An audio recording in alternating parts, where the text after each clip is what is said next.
लगी जनी कछु कैसी बोली। जब तक जीऊं एक शब्द बोलना नहीं। अब उसको भवन में कौन था? महाराज दशरथ अपने बेटे राम की प्रार्थना करने लगे। क्यों कि राम ब्रह्म है ये जान चुके थे। जाहित स्वामी सखा बनिता सुत बंधु न बापू न भैया। जाहित सखा बनिता सुत बंधु भैया जाहित स्वामी न संग सखा बनिता सुत बंधु न बापू न भैया। वायु गिरा मन अपराध सबे छलू छाड़ी छमैया। माया गिरा जो कौन है दारुण द्रौपद मैया। जहाँ सब संकट दुर्गत साधु कहाँ मेरो साहेब राधे रमैया। जहाँ सब संकट दुर्घट सोचु कहाँ मेरो साहेब राधे रमैया।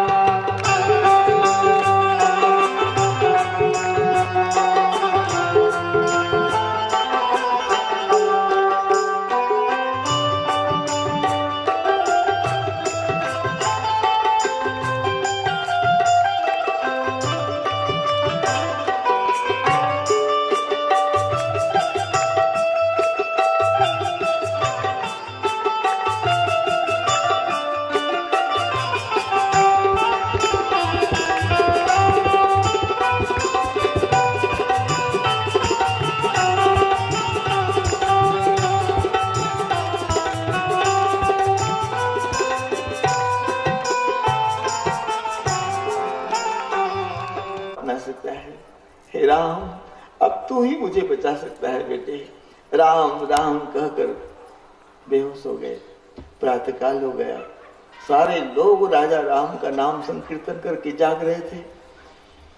लोगों ने कहा कि सुमंत जी, महाराज दशरथ जी 4 बजे जाग जाते थे, आज सूर्य उदय हो गया, अभी तक उनका दरवाजा बंद है।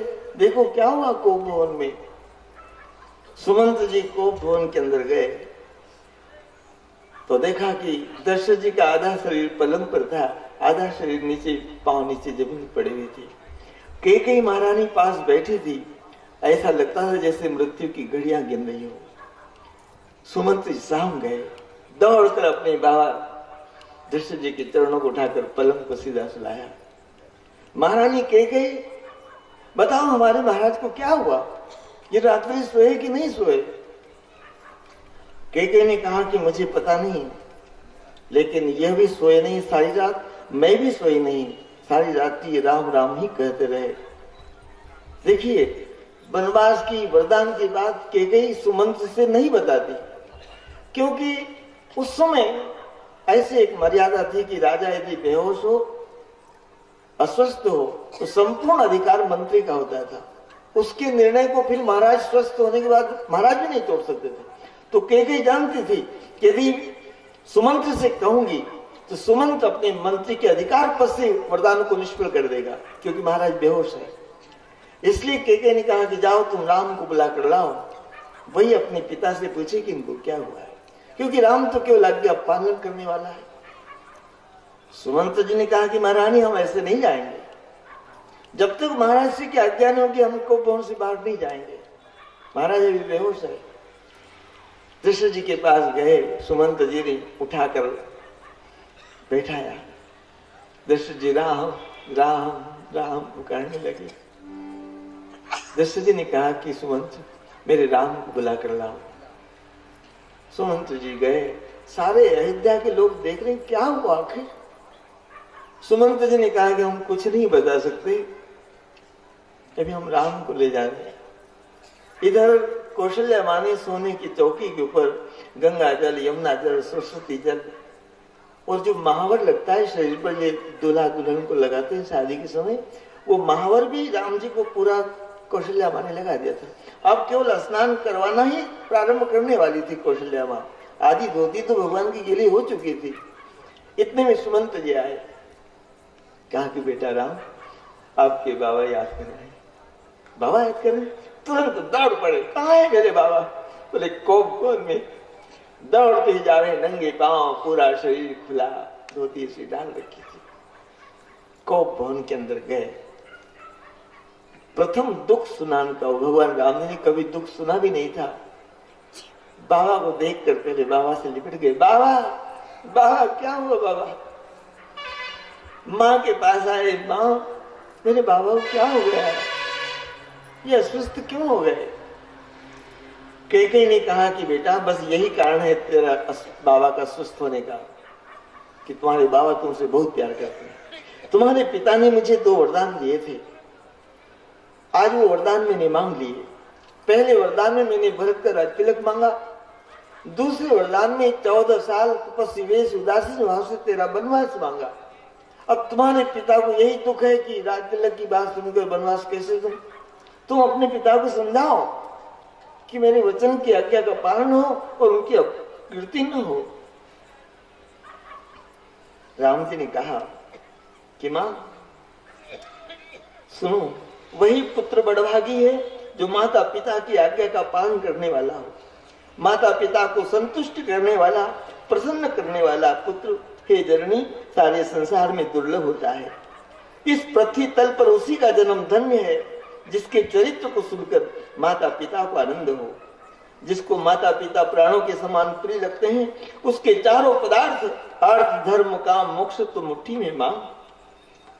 मन मुस्काई भानु कुल भानु, भगवान ने मुस्का कर कहा मां बहुत अच्छा किया तूने बन दिया।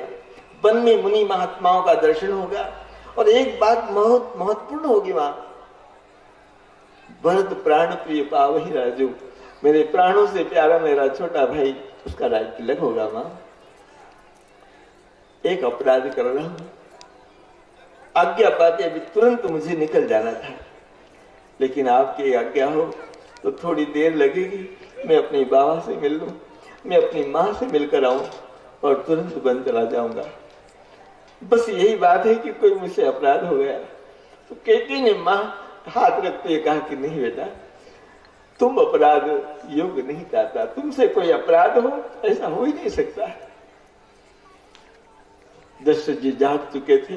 राम राम, जैसे गौ माता अपने बालक को चाटती है, ऐसे महाराज दशरथ जी राम लला को चाट रहे हैं। एक शब्द भी राम के अलावा कोई निकलता नहीं। राघव ने कहा कि बाबा आप मेरे पिता हो, बालक मेरा पिता को क्या उपदेश कर सकता है, लेकिन दुख के समय में, विपत्ति के समय में धैर्य धारण करना चाहिए। बाबा दिवस जात नहीं लागे, दिनों को जाते क्या देर लगेगी। आपकी आज्ञा हो तो मैं समुद्र में कूद सकता हूँ, आपकी आज्ञा हो तो पर्वत से गिर सकता हूँ, आपकी आज्ञा हो तो आग में जल सकता हूँ। बाबा ये वनवास की क्या बात है? आपकी अखंड कीर्ति हो, आपकी आज्ञा का पालन हो, इससे बड़ा सौभाग्य क्या हो सकता है? अब मैं अपनी मां से आज्ञा लेकर आऊं। को भवन से निकलते हैं, सारे लोगों को पता चल गया, सब लोग रो रहे हैं। क्या हुआ क्या हुआ? अभी तो कौशल्या माँ को कोई पता नहीं था। कौशल्या माँ तो अपने ध्यान में, वो सब स्नान छोड़कर गए थे राघव, वैसे वहीं बैठी हुई है।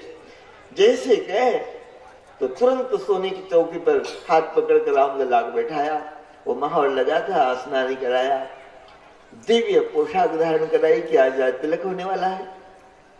क्रीत मुकुट पहनाया, कानों में मकड़ा का कुंडल पहनाए, गले में हीरे मणियों की माला पहनाई, गर्दनी पहनाई, बाजू बंद बांधे, हाथ में कड़े सोने के लगाए, पैजनिया बांधी, सुंदर केशर का तिलक लगाया। 27 बरस के थे राम, अपनी गोद में ले लिया रामलला को और फिर कहने लगे कि बेटा पहले तो तू घर में रहता था, अब तेरा राज तिलक हो जाएगा, तू सुबह से जाएगा तो शाम को आएगा, तेरा वियोग हम कैसे सहन करेंगे? बार बार अपनी लाला को हृदय से लगाकर होठों को चूम रही है। बांसुरी इतना उमड़ा कि थनों से दूध बहने लगा। बार बार छाती से लगाती है, माथे पर हाथ फेंकती है। बेटा एक बार अछत राम राजा अवध मरिय मांग सब कोई, एक बार तेरा राज तिलक हो जाए बेटा, भले हमारे उसी समय प्राण त्याग देने हैं, हमें जीने की कोई इच्छा नहीं। सुख मकरंद भरे श्री बोला, निरखी राम मन भवर न बोला। ऐसे मीठे वचन रूपी भवरे को देखकर, फूलों को देखकर वचन रूपी भवरा उन फूलों पर नहीं लुभाया।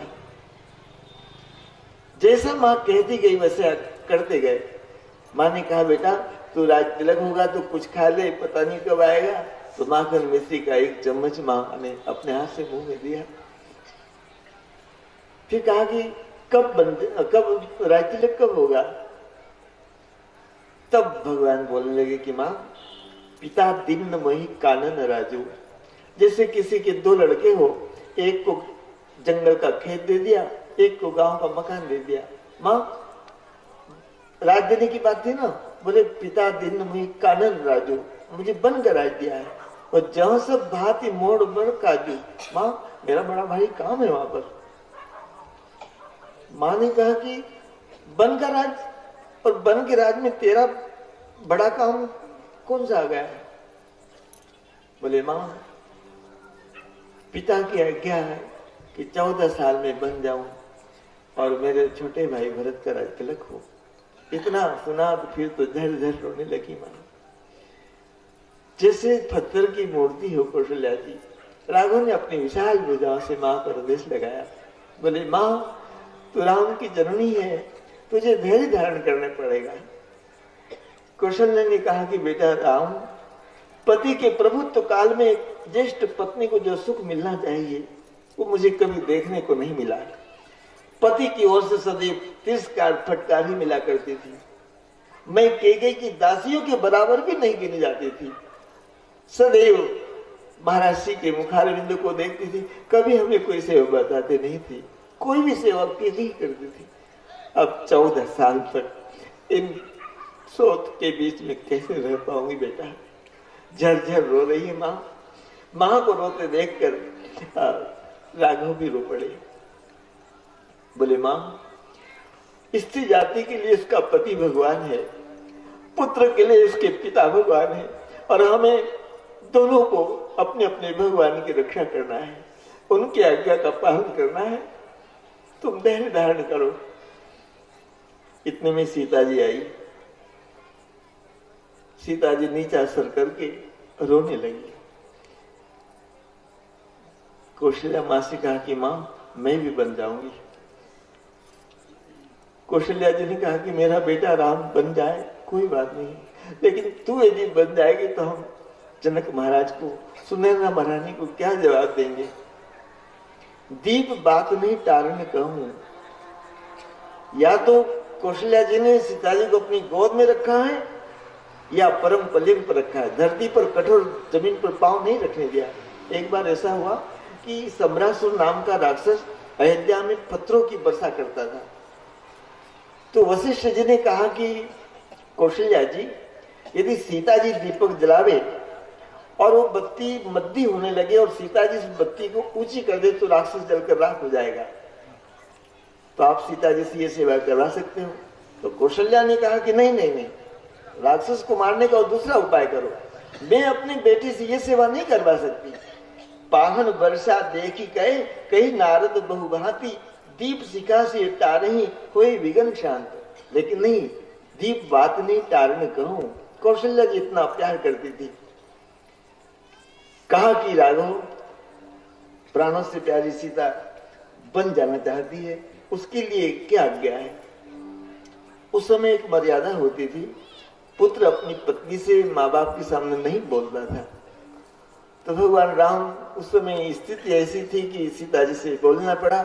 नीचा सर करके सीता जी के सामने देख कर कह रहे हैं किसी से, तू कुछ किसी बात की और चिंता मत करना। हे भामिनी, तुम घर में रह जाओ, मेरी आज्ञा का पालन होगा, मेरे माता पिता की सेवा होगी। जब जब मेरे माता पिता याद करें मुझे, तुम समय से भोजन कराना और उनके पास रहना। मैं भी पिता के वचन मानकर जल्दी 14 साल में आ जाऊंगा। जो हट करूं प्रेम बस बामा, तो तुम दुख पाऊं परिणामा। भगवान ने एक संकेत किया था, अभी 14 साल का दुख नहीं है, 14 साल के बाद जो दुख हुआ वो भयानक था। तो भगवान ने एक संकेत किया कि हे सीते, तू हट करेगी, बन चलेगी तो परिणाम में दुख पाएगी, और जो पार्थिव धर्म का फल है तुझे, जो मेरे साथ 14 साल बन जाने से तुझे पार्थिव धर्म का पुण्य मिलेगा, वो पुण्य मैं तुझे अभी दे देता हूँ, आशीर्वाद देता हूँ। तुम मेरे माँ बाप की सेवा करो, तुम घर में रह जाओ, हट करोगी तो परिणाम में दुख पाओगी। दिवस जात नहीं लागही बारा, दिवस जात नहीं लागही बारा, दिवस जात नहीं लागही बारा,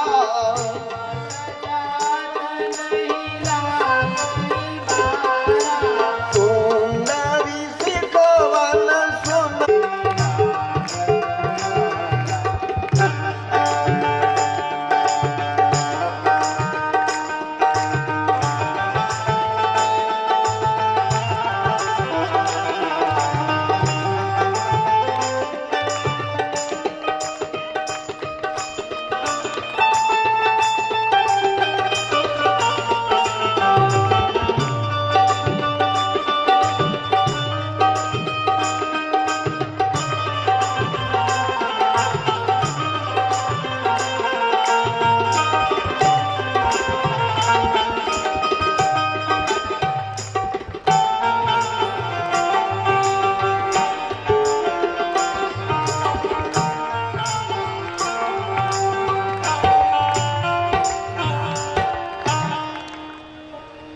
करूंगी, जैसे बिना तार की वीणा नहीं बज सकती, बिना पहिए का रथ नहीं चल सकता, उसी प्रकार नारी 100 बेटों की माता होने के बाद भी बिना पति के सुख नहीं पा सकती।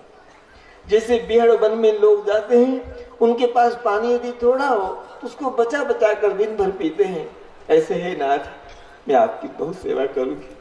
मैं कभी नहीं कहूंगी कि मुझे भूख लगी है, मैं कभी नहीं कहूंगी कि मैं थक गई हूँ, यदि मुझे यहाँ रखोगे तो मैं प्राण त्याग दूंगी।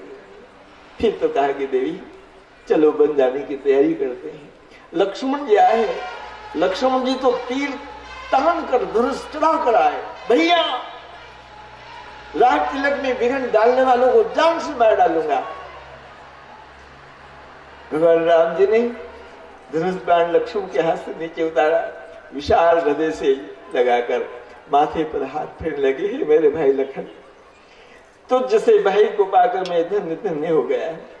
ब्रह्मा की सृष्टि में तेरे जैसा भाई जन्मा नहीं है। तू काल का रूप है, तू ही सबको मारेगा, पूरे ब्रह्मांड को तू नाश करेगा, लेकिन उसका समय नहीं आया मेरे भाई। मारने के बाद क्या मिलेगा? ये राजसत्ता, ये राजसत्ता स्थायी नहीं है। एक दिन या तो मैं मर जाऊंगा या एक दिन राजसत्ता टूट जाएगी। तो ये नासमान चीज के लिए अपने माता पिता को मार दोगे? हे मेरे भाई, ये जो भाव दिखते हैं संसार के, बादलों में चमकती बिजली के समान क्षणिक है। लाल सुर्ख तवा हो गरम और पानी का बूंद का छींटा हमारे चरण से खत्म हो जाता है, ऐसे संसार के भोग पदार्थ है मेरे भाई। ये सब नासवान है। यह दृष्टम ते नष्टम, हमारी आंखों से हम जो देख रहे हैं, एक दिन या तो वो नष्ट हो जाएंगे या हम नष्ट हो जाएंगे। उसके लिए तो माता पिता को मार देगा? हे मेरे भाई, भरत शत्रुघ्न घर में नहीं है, माता पिता मेरे वियोग में रो रहे हैं, तो इनकी सेवा करना, यही रहना। लक्ष्मण जी भगवान राम के चरणों से लिपट गए और कहा कि देखो, आप मेरे स्वामी हो, मैं आपका सेवक हूं, आप यदि मुझे छोड़ देवे तो मेरा क्या बस चल सकता है, लेकिन भैया सरयू में डूब कर मर जाऊंगा, मैं जीवित नहीं रह सकता। फिर तो कहा कि जाओ अपनी मां से आज्ञा लेकर आओ।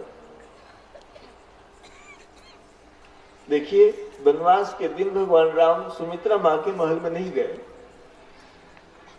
क्यों नहीं गए? भगवान राम का स्वभाव है कि कोई एक बार प्रणाम कर लेता है तो सारी रात्रि सोचते हैं कि इसकी मैं क्या सेवा करूं, इसने मुझे प्रणाम किया। भगवान राम अपने आप को ऋणी के रूप में देख रहे थे कि अभी विश्वामित्र जी की यज्ञ की रक्षा के लिए लक्ष्मण को ले गया था। वो माँ का कितना ऋण मेरे पे चढ़ा है, वो ऋण तो उतरा नहीं, और 14 साल के लिए लक्ष्मण को मांगने कैसे माँ के सन्मुख जाऊं।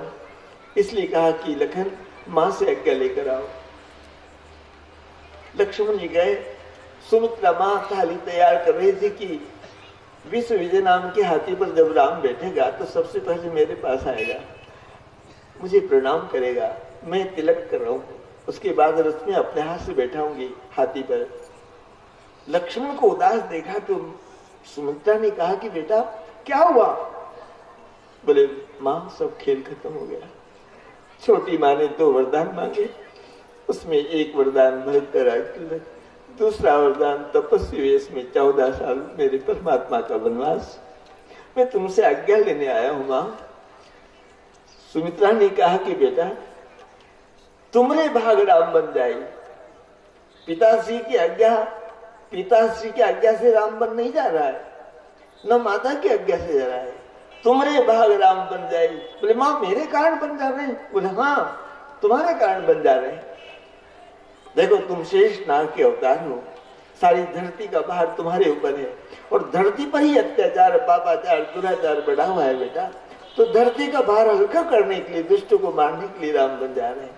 और सुनो, राग रोष ईर्ष्या मद मोह, तुम्हारे हृदय में राग, किसी से प्रेम नहीं होना चाहिए, किसी के प्रति द्वेष नहीं होना चाहिए कि बाबा ने वचन में हमको वनवास दिया, द्वेष नहीं होना चाहिए। न अयोध्या में किसी के प्रति राग होना चाहिए। मुझे भूल कर भी याद मत करना बेटा। तू यदि वन में रहेगा और मुझे याद करेगा तो तेरा शरीर तो वन में रहेगा, लेकिन तू मन से मेरे पास आ जाएगा। तू मुझे याद मत करना, मैं तुझे याद करूंगा कि मेरा बेटा राम की शरणों की सेवा में बैठा है। और राघव ने कहा कि जब माँ की आज्ञा लेकर आ तो तू यहाँ क्यों आया? तुम्हारे माता पिता सीता राम जी हैं, उन्हीं के चरणों में प्रणाम करके चले जाना था। ऐसा रामायण में तो नहीं खुला लिखा हुआ है, लेकिन ऐसा भाव एक संत ने बताया कि माँ से आज्ञा लेकर लक्ष्मण जी जब निकले तो उर्मिला आरती लेकर, फूलमाला लेकर, कलश लेकर, दीपक जलाकर खड़ी थी, लेकिन लक्ष्मण ने देखा भी नहीं। उर्मिला, उर मतलब हृदय, मिला मतलब मिला हुआ। उर्मिला का और लक्ष्मण जी का हृदय जैसे दूध में पानी मिलता है, ऐसा मिला हुआ था। उर्मिला जानती थी कि मेरे पतिदेव सेवा के लिए जा रहे हैं, मैं उनमें बाधा नहीं बनूंगी। तो लक्ष्मण जी ऐसे जा रहे हैं जैसे कोई हिरण फंदा तोड़ाकर भागता जा रहा हो।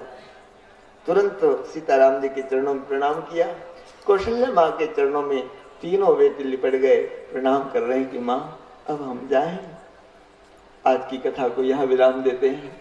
आगे की पावन कथा कल ठीक 8 बजे प्रारंभ करेंगे।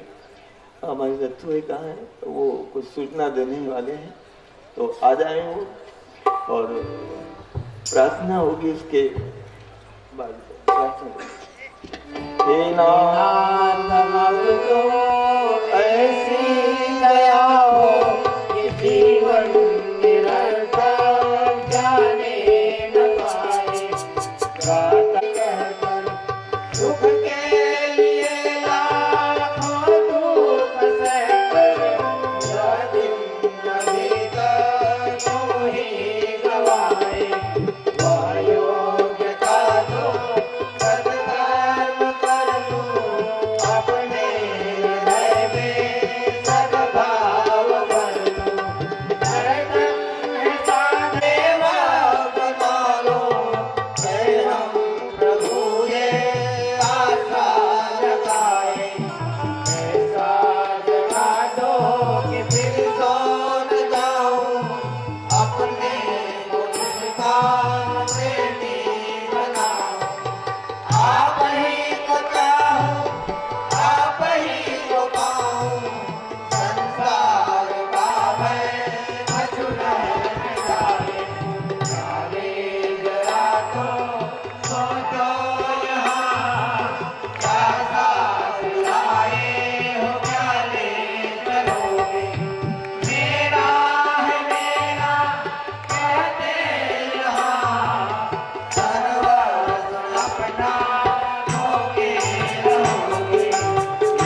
सभी से निवेदन है कि प्रतिरोज अलग अलग गांव से आते हैं, तो 14 तारीख सायं 4 बजे भंडारे का आयोजन रखा है।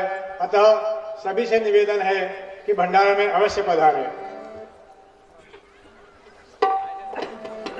जय श्री राम। समस्त उपस्थित धर्म प्रेमी जनता को सूचित किया जाता है, सेठ श्री पंडितनाथ जी पाटीदार जी की पुण्य स्मृति में राहत चैरिटेबल ट्रस्ट खरगोन, सुबीसी हॉस्पिटल खरगोन के विशेष सहयोग से दिनांक 13 मार्च रविवार के दिन निःशुल्क नेत्र परीक्षण किया जाएगा।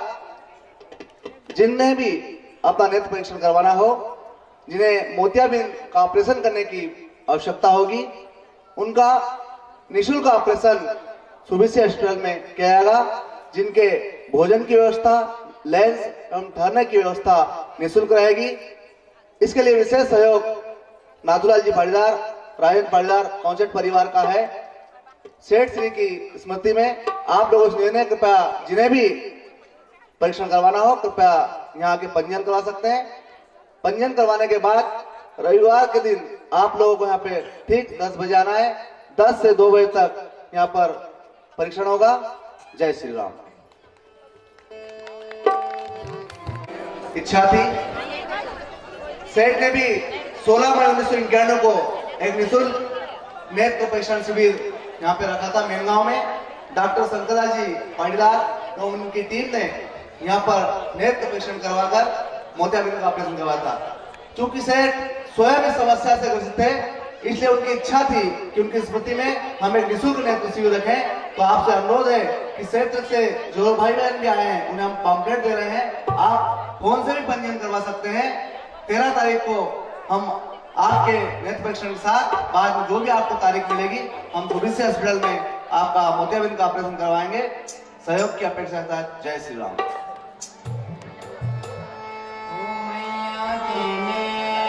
पाठानी मन में